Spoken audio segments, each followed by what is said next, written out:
Actually, sa totoo lang, masyado na siyang basura ba na gossip na hindi na siya dapat pinapansin. Pero dahil tinanong mo,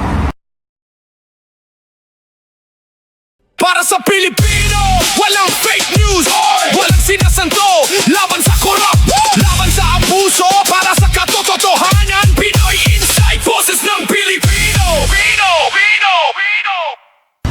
actually sa totoo lang, masyado na siyang basura ba na gossip na hindi na siya dapat pinapansin.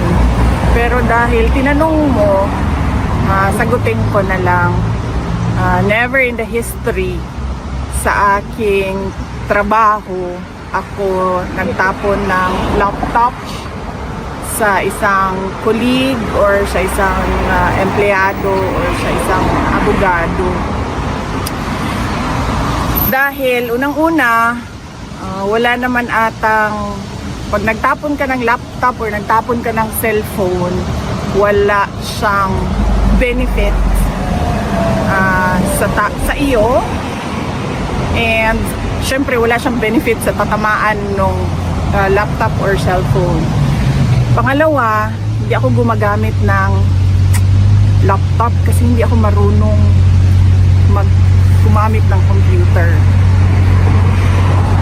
Sa lahat ng mga documents, nire-rely ko lang yan sa kasamahan sa opisina. Sa minsan nagpagamit ako ng laptop, gamit ko yon pag may Zoom meeting kasi para maganda yung image, para maganda yung image sa Zoom meeting, laptop ang ginagamit ko, hindi cellphone.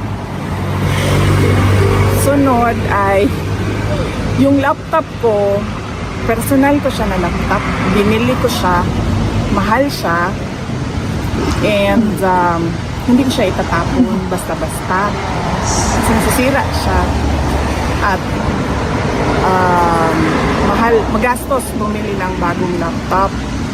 Sabi ko nga, basura siya na chismis. Tulad ng in relation to sa pinag-usapan natin kahapon, mga ginagawa ng mga kalaban na misinformation or disinformation para guluhin ang kwento at paboran yung naratiba na gusto nilang ipalabas.